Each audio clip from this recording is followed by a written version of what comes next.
Hello नमस्कार दोस्तों, मैं बंटी सैनी स्वागत करता हूं आपका अपने यूट्यूब चैनल ममता टेक्निकल में। तो आज की वीडियो में हम देखने वाले हैं एसी और डीसी में बेसिक अंतर क्या है। यानी कि जो एसी होता है वो कैसे वर्क करता है, जो डीसी होता है वो कैसे वर्क करता है और किन किस चीज़ का हमें ध्यान रखना होता है। सबसे पहले हम देखते हैं एसी के साथ विद्युत लैंप बैटरी चार्जिंग जैसी प्रक्रिया कोई नहीं की जा सकती, यानी कि एसी में कोई भी चार्जिंग प्रक्रिया नहीं की जा सकती। ठीक है। उसके बाद हम बात करते हैं डीसी की।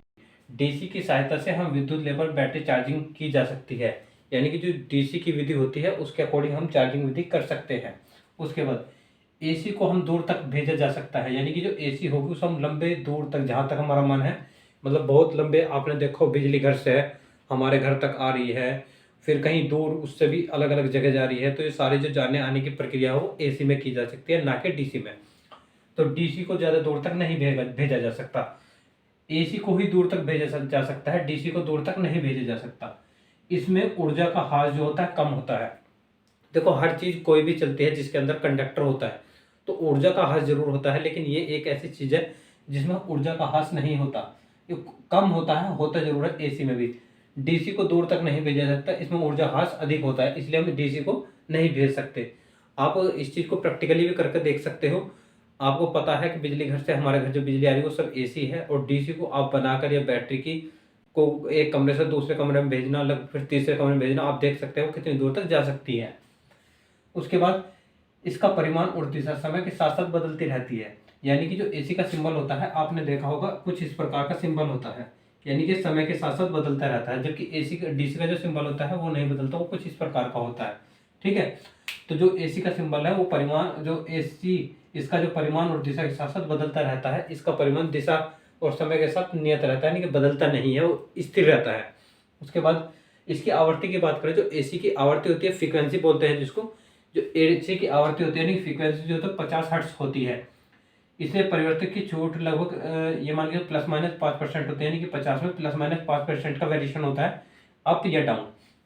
उसके बाद डीसी की आवृत्ति की बात करें तो डीसी की जो आवृत्ति होती है वो शून्य होती है, इसमें कोई छूट की वो नहीं होती, क्योंकि वो खुद एक शून्य है, शून्य का के छूट होना।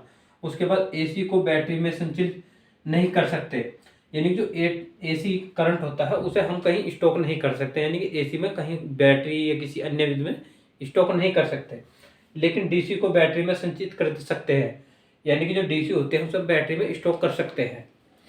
उसके बाद एसी के साथ ट्रांसफार्मर का उपयोग कर सकते हैं। एसी के साथ ट्रांसफार्मर का उपयोग किया जा सकता है, जबकि डीसी के साथ ट्रांसफार्मर का उपयोग नहीं किया जा सकता। जो हमारे पास एसी होती है ना, हम उसमें प्राइमरी सेकेंडरी कॉइल का अपना आपने नाम सुना होगा कि एक प्राइमरी होती है, एक सेकेंडरी होती है। तो जो एसी के साथ हम ट्रांसफार्मर को जोड़ने का प्रयोग करते हैं, और डीसी के साथ ये हम नहीं कर सकते प्रयोग। उसके बाद एक पॉइंट इसमें और रह गया है, वो हम यही लिख देते हैं, इसका भी यही लिख देंगे। ठीक है। तो जो एसी का जो काम होता है, इसमें लिखना है इधर एसी का, एसी को डीसी में, ठीक। उसके बाद डीसी को या डीसी टू डीसी को एसी में कौन बदलता है। ठीक है। यहां बताना आपको कौन बदलता है, डीसी को एसी में कौन बदलता है। आपका दिमाग एकदम अपने हाउस यानी घर पहुंच जाना चाहिए। यहाँ बात है बैटरी की, यहाँ एसी, यानी कि डीसी को एसी में कौन बदलेगा, इन्वर्टर। दिमाग में एकदम क्लिक कर जाना चाहिए, इन्वर्टर, INRTER, आप घरों में यूज करते हैं। उसके बाद एसी को डीसी में कौन परिवर्तित करेगा, रेक्टिफायर। आप ये देखते आपके माइंड में एकदम क्लिक कर जाना चाहिए कि कौन क्या काम करेगा। एसी को डीसी में परिवर्तित करना, देख लो, एसी को डीसी में रेक्टिफायर परिवर्तित करेगा और डीसी को एसी में इन्वर्टर प्रदर्शित करेगा। ये एग्जाम में कई बार क्वेश्चन पूछे जा चुके हैं, ये इंपॉर्टेंट क्वेश्चन है। तो अभी तक हमने जो आपको बताया एसी और डीसी में डिफरेंस बताया है। यदि आपको हमारी वीडियो अच्छी लगी हो तो लाइक कर देना, वीडियो को लाइक कर दो। और अभी तक यदि आपने चैनल को सब्सक्राइब ना करा हो तो प्लीज़ चैनल को सब्सक्राइब कर लीजिए। ऐसी ही इंटरेस्टिंग वीडियो आपको मिलती रहेगी। धन्यवाद दोस्तों।